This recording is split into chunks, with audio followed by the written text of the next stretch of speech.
Bismillahirrahmanirrahim. A very warm welcome to you all in this orientation session of our General Knowledge One Paper December batch. तो सबसे पहले basic introduction के जो हमारे course का और वन पेपर के हवाले से जो भी एस्पायरेंट्स तैयार कर रहे हैं उनके लिए जनरल गाइडेंस। लास्ट में मैं आप लोगों को हमारी कोर्स आउटलाइन दिखाऊंगा, हमारा जो मेथड ऑफ टीचिंग है वो दिखाया जाएगा और then some few of the success stories will also be shared with you. सबसे पहले ये general knowledge one paper MCQs test है क्या? तो Punjab public service commission, Sindh public service commission, federal, Balochistan, KPK and Azad Jammu and Kashmir तक फेडरल बोर्ड्स हैं, commissions हैं, ये मुख्तलिफ सीटों की रिक्रूटमेंट के लिए स्टूडेंट्स का, एस्पायरेंट्स का जायजा लेने के लिए, उनकी कैपेबिलिटीज को चेक करने के लिए एक टेस्ट ऑर्गेनाइज करते हैं। उस टेस्ट का स्कोप जो होता है वो बड़ा वास्ट होता है। उसके अंदर देखा जाता है कि स्टूडेंट को किन किन एरियाज पर आप चेक कर सकते हैं। यूजली जो एरियाज होते हैं जिनके ऊपर चेक किया जाता है वो 10 से 12 एरियाज होते हैं। उसमें पाकिस्तान की हिस्ट्री भी होती है, उनमें पाकिस्तान की ज्योग्राफी होती है, उनमें पाकिस्तान का स्टेट सिस्टम होता है, political social economic system, constitutional system. Then उसके अंदर जो है इसी तरह वर्ल्ड के बारे में, world current affairs, world organization, world system, world geography, world history, Islamic studies, Islamic history, science, general science, general mathematics, basic English, basic Urdu and basic computer. इन सब एरियाज को मुख्तलिफ पोर्शंस में डिवाइड करके एमसीक्यूज की शक्ल में आपसे एक टेस्ट लिया जाता है जिसमें हजारों लोग अप्लाई करते हैं और मुख्तलिफ जो बोर्ड्स हैं उनके अपने अपने क्राइटेरियाज हैं। लाइक के पंजाब पब्लिक सर्विस कमीशन में अगर आप इम्तिहान दे रहे हैं तो हर एमसीक्यूज का एक नंबर है, लेकिन अगर आप एक गलत जवाब देंगे तो उसके ऊपर 0.25 आपके नंबर कट जाएंगे जो आपने ऑलरेडी गेन किए हुए हैं। मिसाल के तौर पे आपने 10 सही किए हैं और आपने 4 गलत कर दिए हैं, तो इसके मतलब है कि यू हैव गॉट 9 मार्क्स। जो आपने जो 10 सही किए हैं उसमें से भी एक नंबर जो है वो कट जाएगा। अब कहा जाता है कि ये सब्जेक्टिव टाइप जो टेस्ट होते हैं उनकी निस्बत ये ज्यादा ट्रिकी होता है। सब्जेक्टिव टाइप टेस्ट में यू हैव ऑप्शन कि आप अपना जो पॉइंट ऑफ व्यू है, जो आपकी अपनी अंडरस्टैंडिंग है, आप अपने अल्फाज में कन्वे करें। तो वो अगर 90% भी आपका कॉन्सेप्ट क्लियर है तो आप गुजारा कर जाते हैं, जबकि यहाँ पर ऐसा नहीं होता। अगर आपको सही जवाब आता है तो ही आप जो है आप सही स्कोर कर पाते हैं। और सही जवाब समटाइम्स ऐसा होता है कि वहां पर लाइक के ऑप्शन जो दिए होते हैं वो आपस में बड़े करीब करीब होते हैं। आपको लग रहा होता है अगर आपने सही तरह से प्रॉपर ग्रिप करके उस कोई जो अपना एरिया तैयार नहीं किया वो आपको लग रहा होता है यार ये भी ठीक है, ये भी ठीक है। उनको टेक्निकल लैंग्वेज में कहा जाता है डिस्ट्रैक्टर्स। वो जो ऑप्शंस होते हैं other than a right option उनको डिस्ट्रैक्टर बोला जाता है। और वो डिस्ट्रैक्टर जो होते हैं वो खासी क्वालिटी डिस्ट्रैक्टर्स होते हैं। तो ये कुछ जो लेआउट था। अब इसको हम थोड़ा सिस्टमेटिक करके देखते हैं। ये बेसिक अंडरस्टैंडिंग जिसने कभी नहीं सुना कि वन पेपर टेस्ट क्या होता है उसके लिए था। अब वन पेपर टेस्ट के इसी जो बेसिक अंडरस्टैंडिंग के लिए ही आपको बता दूं कि यार ये वो जॉब्स होती हैं जिनके ऊपर कभी कोई पाबंदी नहीं होती, कोई बैन नहीं होता, चाहे इंटर्म गवर्नमेंट है, चाहे कोई भी मतलब पाकिस्तान के अंदर कुछ भी चल रहा है। ये वो सीट्स होती हैं जो once announce they are to be filled and उनका एक मेरिट इंश्योर करवाया जाता है। मैं कहूँ पाकिस्तान के हवाले से भी अगर बात की जाए, दो कि पाकिस्तान के अंदर बैड गवर्नेंस और मेरिट्स के ऊपर बहुत दफा सवाल उठता है, लेकिन पब्लिक सर्विस कमीशंस के जरिए जो होने वाली रिक्रूटमेंट्स होती हैं उसमें आप आंखें बंद करके एतबार कर सकते हैं कि अगर आपने मेहनत की है तो कोई आपसे आपका हक छीन नहीं सकता। और वैसे भी बतौर मुसलमान हमारा ये ईमान होना चाहिए कि इंसान के लिए वही कुछ है जिसके लिए वो कोशिश करता है, और अल्लाह ताला किसी की मेहनत को जो है वो रायगा कभी भी नहीं जाने देते। अब हम इसको जरा सिस्टमेटिकली देखते हैं। मैं आप क्वेश्चन अपने नोट करेंगे, मैं लाजमी लास्ट में आपके क्वेश्चंस को आंसर करके देन हम ये सेशन का एंड करेंगे। तो अब इसको हम जरा सिस्टमेटिकली देखते हैं। This is the board.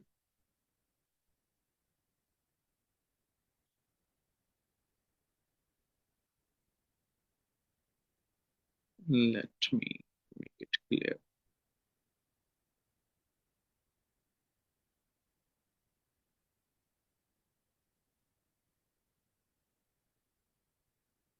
This is the board. अब यहां पर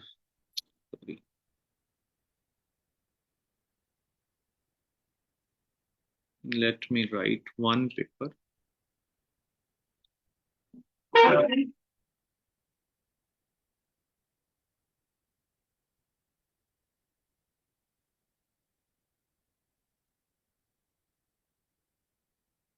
आज आज हाथ ठंडे हो रहे हैं, बोर्ड पे लिखा नहीं जा रहा. One paper GK. इसके जो दो मेजर डोमेन्स,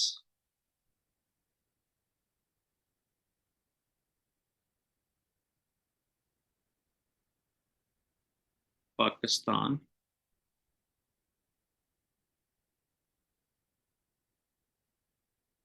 वर्ल्ड, ये इसके दो मेजर डोमेन्स हैं.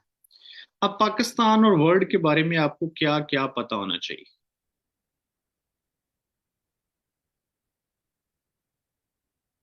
जियोग्राफी. अब मैं एक्सप्लेन करता हूँ बाद में आके कि जियोग्राफी क्या है. हिस्ट्री.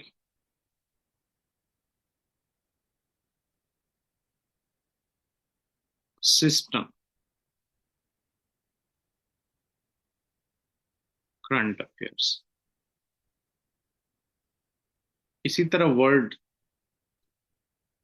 जियोग्राफी, हिस्ट्री,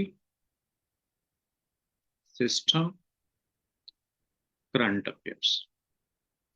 अब पाकिस्तान के बारे में जो चार चीजें आपको पता होनी चाहिए जिनके ऊपर सवालात आते हैं, उसमें पहला है जियोग्राफी.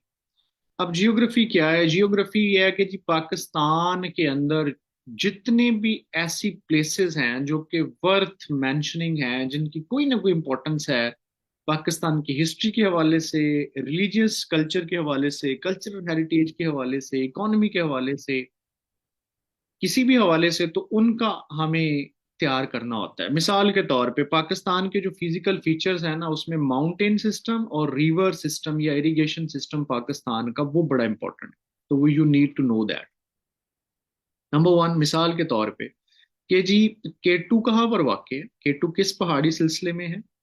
केटू की जो बुलंदी है वो कितनी है? केटू को पहले कब सर किया गया था?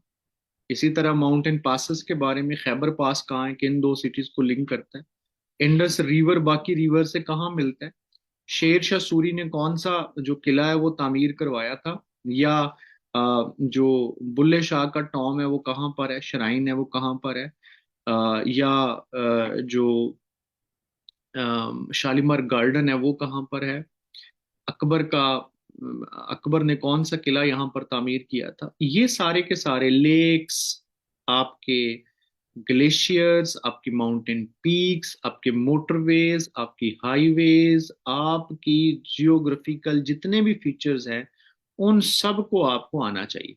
अब it is not a short topic meanwhile, मतलब पूरे पाकिस्तान को यार कवर करना it's not an easy thing. तो यहाँ पर काम आता है कि आप अगर आप दो चीजों को देख रहे हैं, पास पेपर्स के ट्रेंड्स को देख रहे हैं, और दूसरा आप पास पेपर्स को देख रहे हैं, या आप को एक सीरीज वाइज पढ़ाया जा रहा है कि आपको जो चेक द चार्जर क्या है?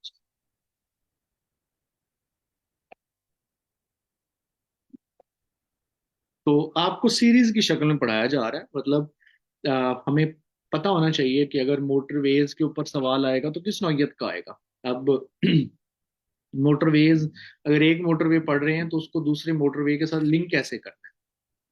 फिजिक जो पीक्स हैं उनके ऊपर किस नौइयत के सवालात आते हैं, इसका आइडिया या तो आपको पास पेपर से देख के मिलता है, या आपको किसी सेशंस को, अगर आप सेशन को ज्वाइन कर रहे हैं, वहां से मिलता है. हिस्ट्री के अंदर बेसिकली हमारे पास जो एरियाज होते हैं उसको दो हिस्सों में, बड़े हिस्सों में तकसीम करते हैं आप. प्री पार्टीशन और पोस्ट पार्टीशन, 1947 से पहले की रेलिवेंट हिस्ट्री और 1947 के बाद की हिस्ट्री। अब 1947 से पहले की जो हिस्ट्री है उसमें क्या है कि एक तो है 1857 की जंग आजादी से पहले की हिस्ट्री, जिसमें मुस्लिम रूल है सब कॉन्टिनेंट में। मोहम्मद बिन कासम, शहाबुद्दीन गौरी, महमूद गजनवी, शहाबुद्दीन गौरी, एंड देन दिल्ली सल्तनत, और फिर मुगल्स। और मुगल्स को आके ब्रिटिश ने खत्म किया। इसी तरह 1857 की जंग आजादी के बाद ब्रिटिश और देन फिर मुसलमानों की जो स्ट्रगल है इंडिपेंडेंस के लिए, वो सारे एलिमेंट जिसके अंदर तमाम के तमाम जो उनकी डेवलपमेंट्स हैं वो सीरीज की शक्ल में आप तैयार करते हैं। जब 1947 पर पहुंचते हैं तो 1947 में पहुंचने के बाद देन हम हमारे पास आता है पाकिस्तान बनने के बाद की हिस्ट्री। उसमें पाकिस्तान की पॉलिटिकल हिस्ट्री, इंटरनल पाकिस्तान की पॉलिटिकल डेवलपमेंट्स कैसी कैसी हुई, इलेक्शंस कब आए, मार्शल लॉज कब आए, पाकिस्तान के अंदर कौन सी गवर्नमेंट किसने खत्म की, क्या क्या इंपॉर्टेंट स्टेप्स उन लोगों ने लिए, इस सबको अब पॉलिटिकल सिस्टम का हिस्सा। फिर इसी तरह कॉन्स्टिट्यूशनल कॉन्स्टिट्यूशन मेकिंग कैसे हुई, कॉन्स्टिट्यूशनल अमेंडमेंट्स कैसे हुई, कॉन्स्टिट्यूशनल प्लान्स कौन कौन से डिस्कस हुए, क्या क्या हर्डल्स आई, क्या क्या इश्यूज बने। तरमीम को भी, कुछ बड़ी तरमीम है जैसे 18वीं तरमीम है जिसको मिनी कॉन्स्टिट्यूशन कहते हैं, इन सब के फीचर्स को स्टडी किया जाता है। देन पाकिस्तान की conduct at international affairs, diplomatic history of Pakistan, foreign relations, Pakistan की किसके साथ जंग हुई, किसके साथ मुआहिदा हुआ, किस किस कंट्रीज के मशहूर आप लोगों ने विजिट्स किए, किन किन कंट्रीज के साथ आपने मशहूर एग्रीमेंट साइन किए या एग्रीमेंट्स के ऊपर आपने काम किया, पाकिस्तान ने इंटरनेशनल ऑर्गेनाइजेशंस के साथ किस किस ऑर्गेनाइजेशन को बनाया, किस किस ऑर्गेनाइजेशन के साथ पाकिस्तान का कोई इंपॉर्टेंट डेवलपमेंट चली, किस किस ऑर्गेनाइजेशन में पाकिस्तान ने इंटरनेशनली बड़ा अच्छा कंडक्ट किया, कौन से इंटरनेशनल एग्रीमेंट्स को पाकिस्तान ने साइन किया और देन उनको पाकिस्तान के इंटरनल अफेयर्स में रिफ्लेक्ट किया। ये सारा हिस्ट्री के अंदर आता है।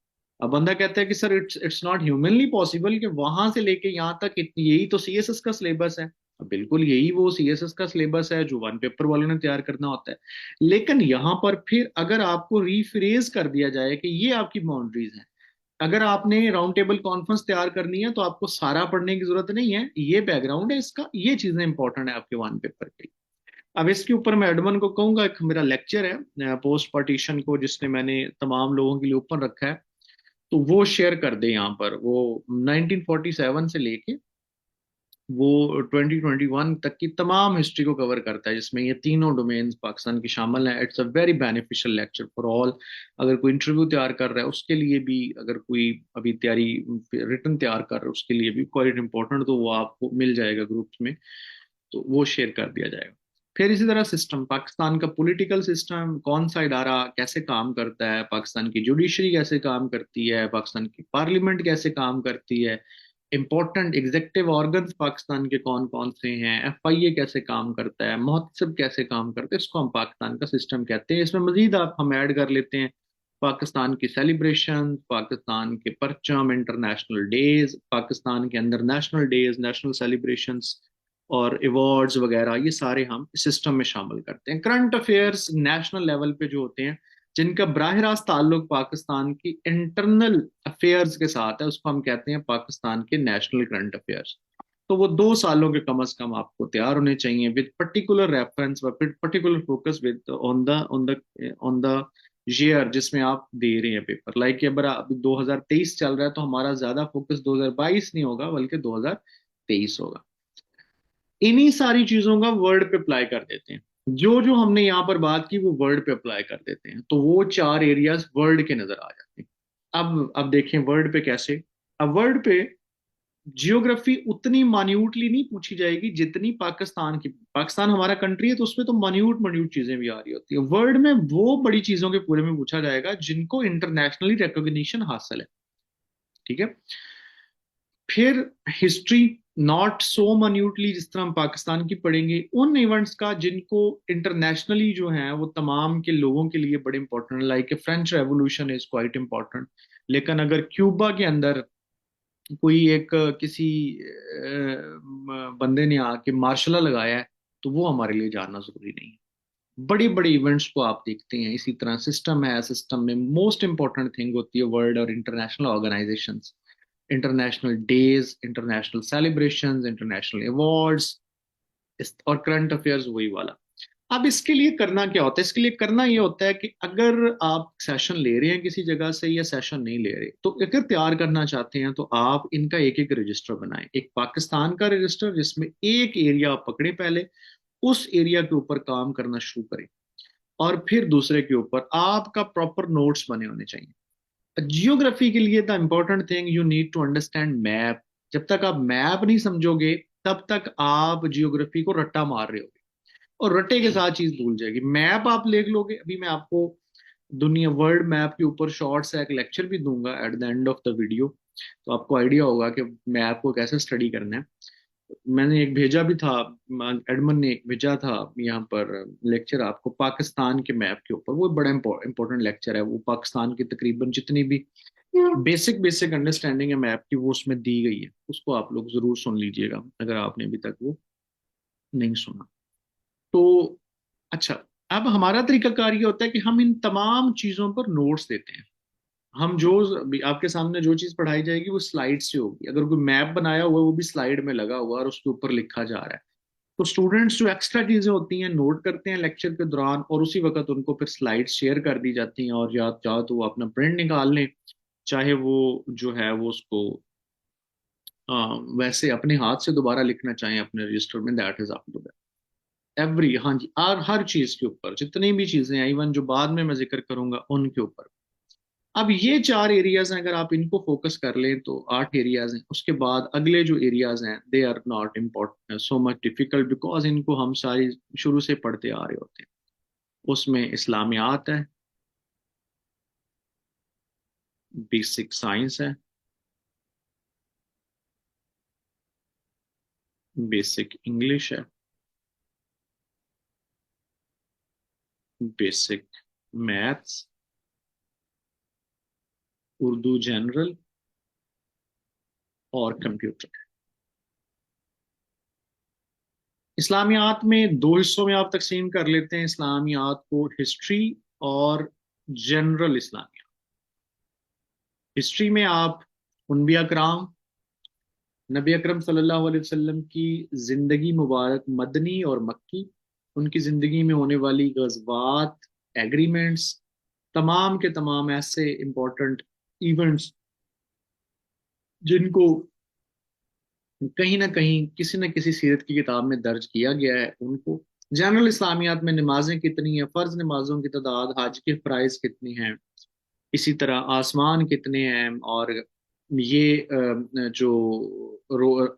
इस्लामी मंथ के क्या क्या नाम है, कौन सा इस्लामिक मंथ किसके बाद आता है, कौन सा नंबर होता है, इन सबको हम जनरल इस्लामियात कहते हैं। साइंस के अंदर जो बेसिक साइंसेज, इसके अंदर आपके चारों ब्रांचेस का हल्का हल्का टच दिया जाता है। आपकी फिजिकल साइंसेज, आपकी बायोलॉजिकल साइंसेज, फिर इन्वायरमेंटल साइंसेज के ऊपर भी बात होती है। और इसी तरह जो ह्यूमन फिजियोलॉजी है उसके ऊपर भी बात होती है, उसको भी आपने करना होता है। कौन सा ह्यूमन ऑर्गन जो है वो किस डिजीज के जरिए मुतासर हो सकता है, विटामिन की कौन सी कमी, कौन सा विटामिन की कमी आपको किस बीमारी का शिकार कर सकती है। फिर हिस्ट्री साइंस की, किसने क्या इन्वेंशन दी, कौन सा इंस्ट्रूमेंट किस चीज को मापने के लिए है। और इसी तरह बेसिक मेजरमेंट के यूनिट्स, निज़ाम शमसी, आपका सोलर सिस्टम, आपका एटमॉस्फेयर, आपका अर्थ के layers, structure of the earth, ये सारी बेसिक साइंस में शामिल होती है। बेसिक इंग्लिश जो एफपीएससी के टेस्ट होते हैं उसमें बेसिक इंग्लिश का पोर्शन ज्यादा होता है, अराउंड 20% होता है, तो उनको ज्यादा वाइडली पढ़नी पड़ती है। जबकि पीपीएससी के अंदर थोड़ा होता है तो उसको थोड़ा उतना उसका स्कोप नहीं है, लेकिन हम इसको वाइडली पढ़ाते हैं और हम कहते हैं कि अगर कोई ये पढ़े, ये हमारे सेशन के अंदर वो पीएमएस की जो इंग्लिश जनरल है उसके भी उसके तकरीबन 25 मार्क्स के जो क्वेश्चंस हैं वो हल हो रहे होते हैं। नरेशन हम इसमें करवा देते हैं, हम इसमें करेक्शन करवा देते हैं, हम इसके अंदर जो है वो आपका यूज ऑफ वर्ब करवा देते हैं, आपके एक्टिव वाइज पैसिव वाइज करवा दिए जाते हैं।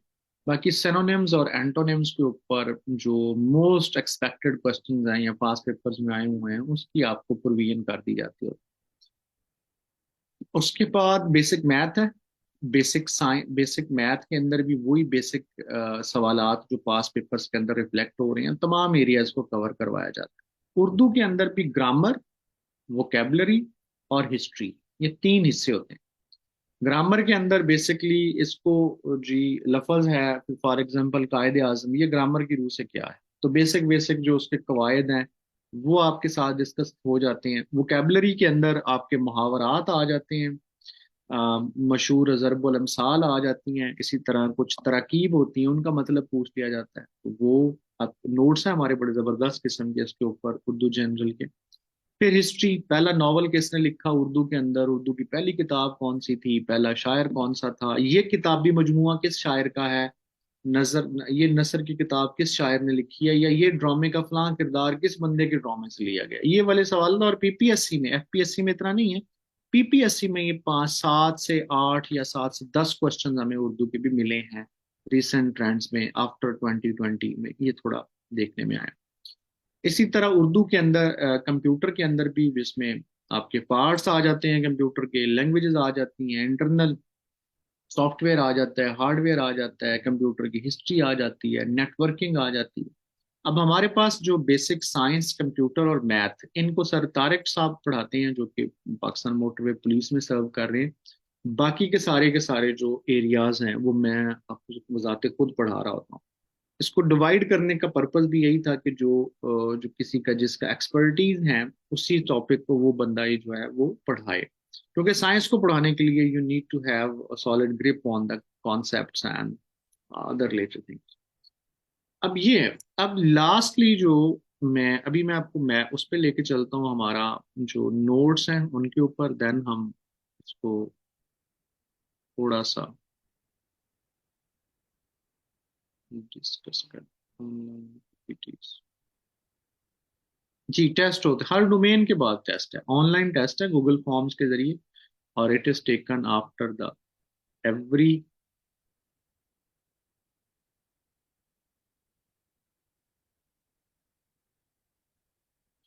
Late me show, first of all let me show you.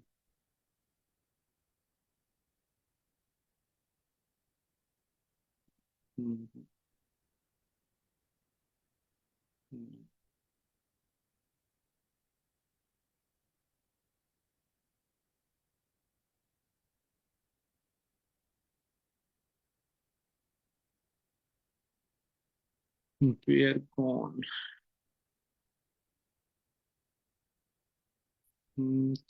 Just a minute.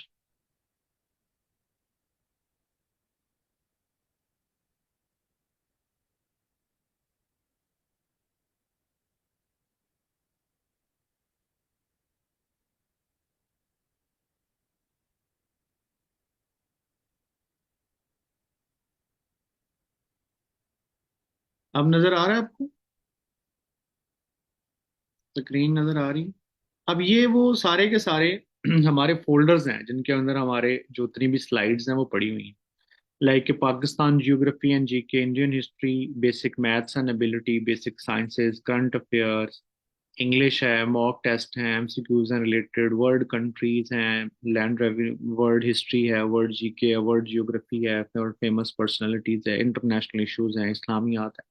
अब इनमें हमारा ये होता है, अब लाइक कि मैंने अगर आपको वर्ल्ड जियोग्राफी पढ़ानी है तो late me show you here something, ये सारी स्लाइड्स पड़ी हुई हैं।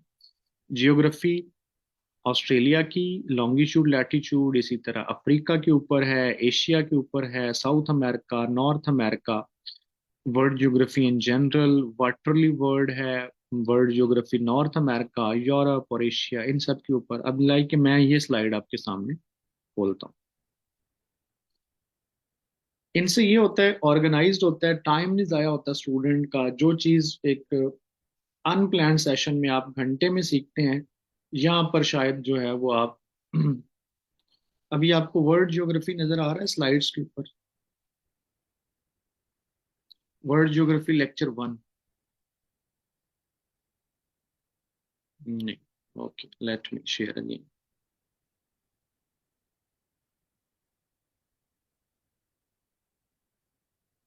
नाउ।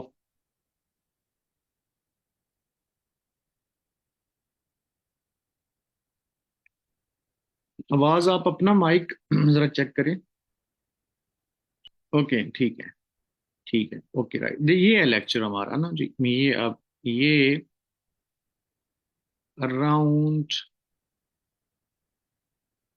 82 स्लाइड्स हैं, और इन स्लाइड्स के बाद आपको दुनिया के जो वाटरली बॉडीज हैं, जिसमें ओशन है, रिवर है, सीज हैं, लेक्स हैं, पेनिनसुला इसकी सॉरी आइलैंड हैं, उन वाटर बॉडीज के अंदर पेनिनसुलास हैं, उसके अंदर स्ट्रेट्स हैं, इनके ऊपर आपका कोई सवाल मिस नहीं हो सकता। मैं आपको यहाँ पर थोड़ी सी इसकी डेमोन्स्ट्रेशन देता हूँ ना। पढ़ा तो हम नहीं रहे आज बेसिकली, लेकिन ये एक छोटा सा आपके सामने एक डेमोन्स्ट्रेशन रखते हैं।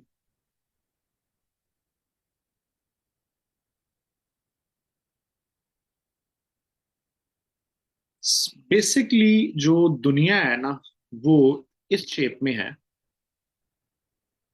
जिसको आप ओल बोलते हैं, और गोल आप कह लें कि दुनिया गोल है। आपकी अंडरस्टैंडिंग के लिए, हम लेमैन अंडरस्टैंडिंग के लिए हम कहते हैं दुनिया गोल।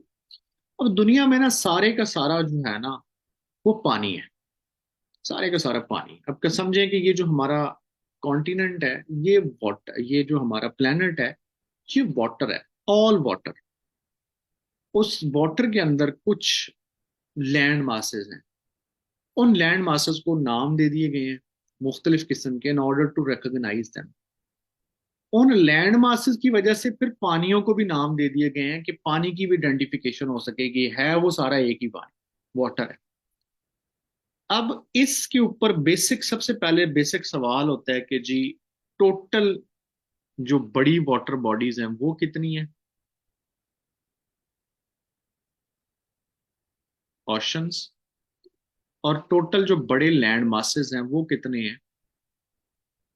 अब वाटर बॉडीज जो है ना, 1,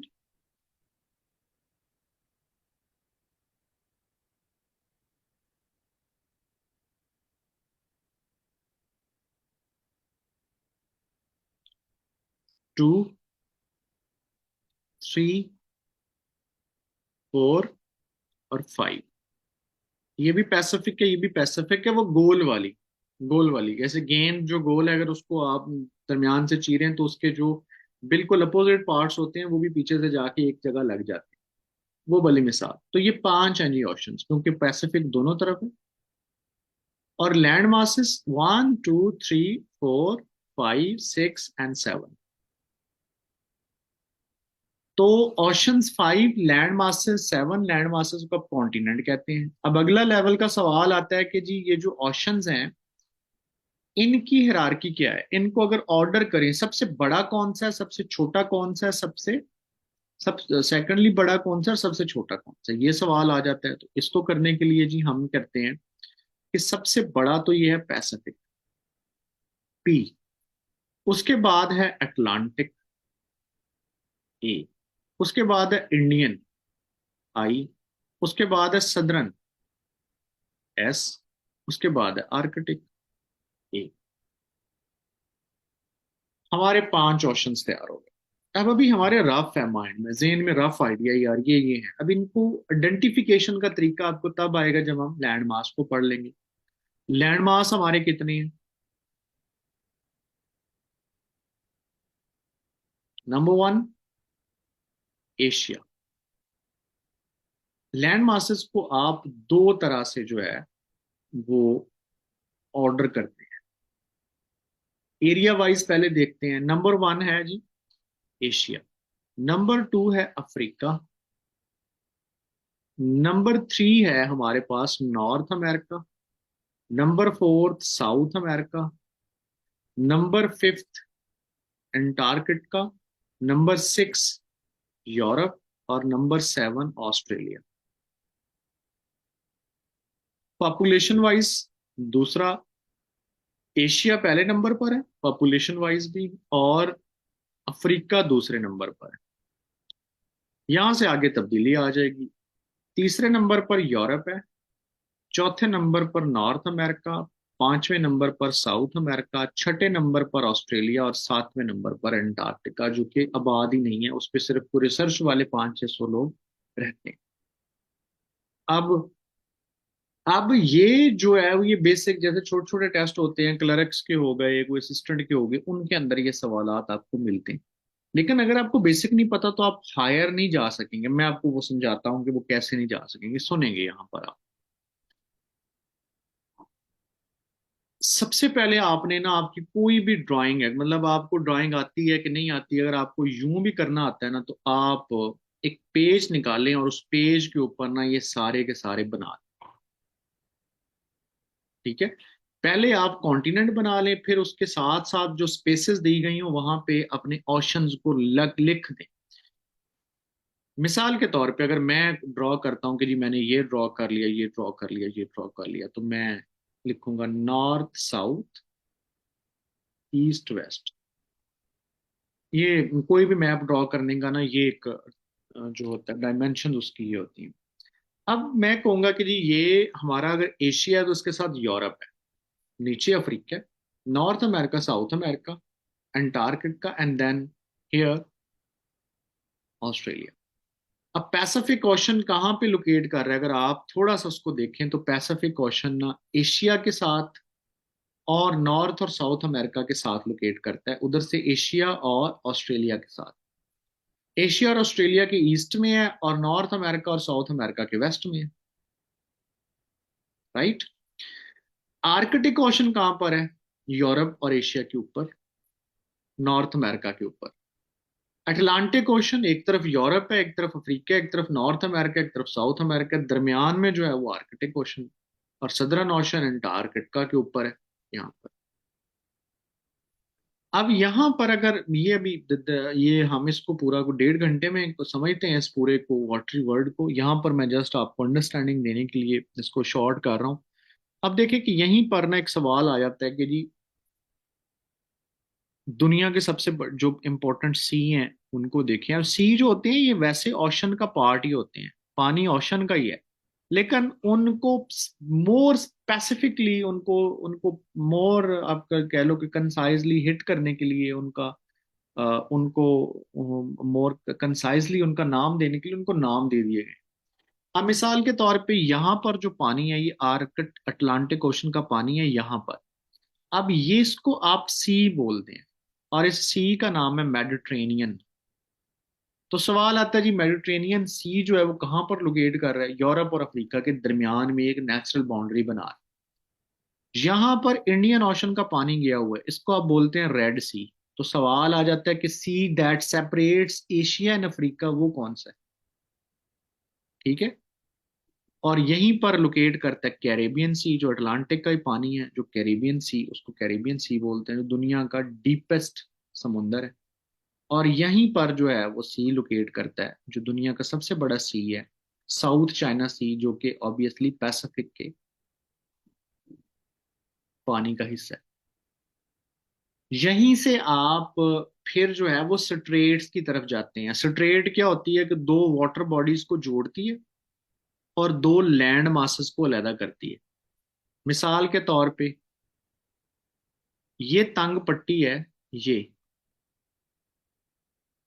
ठीक है, ये किसको जोड़ रही है? यहाँ पर ये पानी कौन सा? मेडिटेरेनियन सी, ये अटलांटिक है। इन दोनों को जोड़ रही है और यूरोप और अफ्रीका को अलहदा कर रही है। इसको बोलते हैं स्ट्रेट ऑफ जिब्राल्टर, जिसमें वो तारिक बिन जियाद लोग जो हैं वो यूरोप पहुंचे थे अफ्रीका से। Straight of Gibraltar. इसी तरह ये एक तंग पट्टी है जो कि इधर एशिया के ममालिक को, इधर अफ्रीका के ममालिक को अलहदा करती है और इंडियन ओशन को रेड सी के साथ जोड़ती है। इसको बोलते हैं बाबुल मंदीब। अब ये वो चीजें हैं जो पास पेपर में आई हुई हैं। अगर आप मैप समझ लोगे देन आपके लिए quite it becomes quite easy. 10 से 15 स्टेट्स हैं और 10 से 15 इसी तरह आपके दीगर क्वेश्चन हैं। अच्छा, अभी 2 मिनट रहते हैं, इस लिंक को जो है ये एक्सपायर हो जाएगा, दोबारा इसी लिंक से आपने ज्वाइन कर लेना है। हम चंद बातें आपके क्वेश्चन आंसर उसमें लेंगे। लास्ट बात मैं यहाँ पे करने लगा हूँ। हाँ जी, इस तरह के तमाम हिस्ट्री के ऊपर भी, साइंस के ऊपर भी, वर्ल्ड जियोग्राफी, पाकिस्तान जियोग्राफी, हर चीज के ऊपर हमारे पास नोट्स हैं और मैं इनको थोड़ा लेट मी कम टू ये लाइक कि ये जो बातें मैंने की हैं वो यहाँ पर नोट्स के अंदर रिफ्लेक्ट हो रही हैं दोबारा से। ये आपके लिए वन लाइनर है, ये बेसिक पॉइंट्स हैं, ये पैसिफिक के ऊपर जितने इंपॉर्टेंट सवालात हैं जो पास पेपर में आए हुए हैं एक जगह लिख दिए गए हैं। अटलांटिक के अंदर जितने भी आए हुए हैं यहाँ पे लिख दिए गए हैं। इंडियन ओशन, इसी तरह ये सीज हैं, और ये सीज के ऊपर जो बेसिक बेसिक पॉइंट उनके पिछले पेपर्स में आए हैं यहाँ पे लिख दिए गए हैं। साउथ चाइना सी है, जो वर्ल्ड के दुनिया के बड़े रिवर्स हैं वो यहाँ पे लिख दिए गए हैं। फिर जो मेजर रिवर्स हैं उनको मैप के जरिए भी जो बता दिया गया, और उनके ऊपर क्या क्या सवालात बन सकते हैं वो बता दिए गए। अब लास्टली जो है ना, मैं आपको पहली स्लाइड पे लेके जाऊंगा और एक आइलैंड के बारे में बता के फिर हम बात नेक्स्ट आपके सवालात की तरफ आए। ये एक आइलैंड है, इसका नाम है ग्रीनलैंड। ये दुनिया का सबसे बड़ा आइलैंड है, ठीक है, कंट्री नहीं है। एरिया वाइज ये हिस्सा है नॉर्थ अमेरिका का, लेकिन इसके ऊपर कंट्रोल है यहाँ पर एक करके यूरोपियन मुल्क है डेनमार्क, उसका। अब ये सारे सवाल इस पे आ जाते हैं कि इसका रकबा कितना है जी, दुनिया का सबसे बड़ा आइलैंड कौन सा है, ग्रीनलैंड। किसके कंट्रोल में, डेनमार्क कंट्रोल में। ये यूरोप का हिस्सा है, क्योंकि डेनमार्क तो यूरोप का हिस्सा नहीं, ये नॉर्थ अमेरिका का हिस्सा। अच्छा अच्छा, ये आइलैंड का मतलब होता है कि जिसके चारों तरफ पानी हो, तो इसके चारों तरफ पानी किसका है, अटलांटिक का है या आर्कटिक का है, तो ये अटलांटिक का आइलैंड है। अब ये सवालात अगर आपको आते हैं तो देन आपके लिए Greenland nothing, a new place, right. फिर इसी तरह ये एक है मदगास्कर, अफ्रीकन कंट्री है, इंडियन ओशन और आइलैंड कंट्री, दुनिया की सबसे बड़ी आइलैंड कंट्री, इंडियन ओशन का सबसे बड़ा आइलैंड है, अफ्रीका का हिस्सा है। मदगास्कर कहाँ पर है, अगर आपने मैप के ऊपर देखा हो तो आप कहेंगे जी अफ्रीका के किस तरफ है। मैप मैप के नॉर्थ साउथ ईस्ट के अंदर, साउथ ईस्ट, या सिर्फ ईस्ट या साउथ ईस्ट, साउथ ईस्ट में वाकई, साउथ नीचे से आ गया, ईस्ट इधर को आ